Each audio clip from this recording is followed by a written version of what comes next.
Be ready. 5 seconds. Start. Sir, several questions raised regarding the Defense Ministry and the External Affairs and Irrigation Ministries have been clarified by my colleagues from those ministries. My task, therefore, has been simplified to that extent.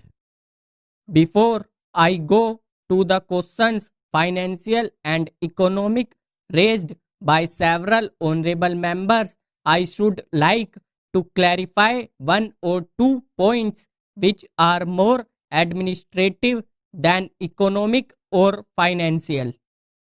One of them was raised by my honorable friend.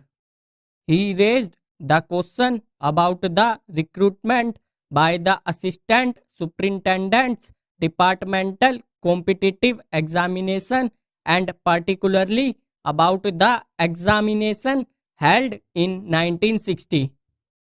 He said that about rupees 6 lakhs were spent for the 1960 examination and later it was declared that no vacancies were available. He therefore suggested that a definite procedure should be there and the examination should be held according to the vacancies declared in advance and all persons who have qualified in that examination should be eligible for promotion or for appointment. Sir, I do not know whether the honorable member knows how these vacancies are filled.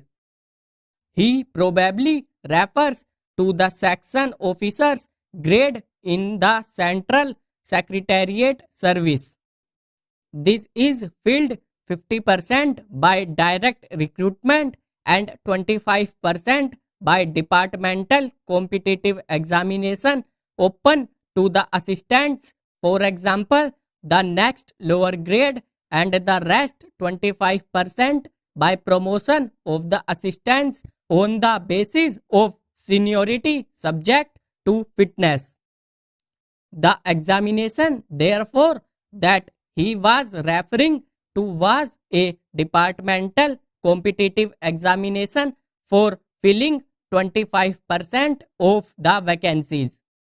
It takes about 1 year for the Union Public Service Commission to declare the results of the examination from the time they take up the question of the examination.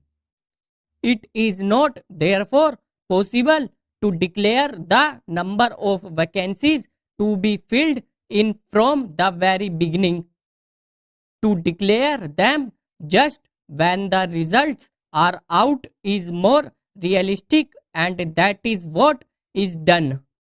Sir, if the examination is treated as qualifying examination, the number of persons who will thus become eligible for appointment will be quite unrelated to the number of vacancies to be filled in and then the very situation which the honorable member wishes to avoid would arise.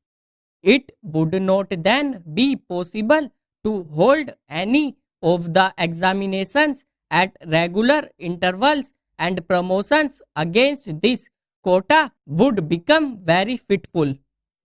The honorable member also suggested that the rules for recruitment and promotion etc.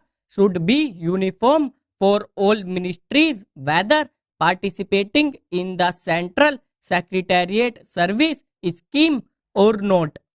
It must be, and this is so except for the Ministry of External Affairs and the Railways. These have different rules, but these rules are very much similar and there is not much difference. But because these persons are recruited for different purposes and by different agencies, they are separate. Therefore, his purpose in saying that there should be uniformity is almost carried out. The only difference is that the Ministry of Home Affairs does not control the service in these two ministries. Then, sir, questions were raised about backward areas and the backward states and also about the city of Calcutta. If the budget is properly scrutinized, it would be found that assistance is provided for the states, particularly the backward states, and the Finance Commission, which assesses the overall requirements of the states, takes this into consideration and makes its recommendations, which are carried out, and every time the Finance Commission's recommendations are received, and they are received periodically according to the Constitution. Sir, I would like to give the total amount paid to the states on this account. The main objective of planning is to create conditions in which living standards are raised in a sufficiently reasonable level and all citizens are given full and equal opportunity for growth and service. The plans seek to provide a balanced emphasis on increase in production and employment. The development plans are thus accepted as the means for ensuring equitable development in the field of social services. There is no reason to suppose that the needs of the less fortunate or prosperous states are being neglected. But it would not be proper to expect that all these differences could be wiped out now immediately.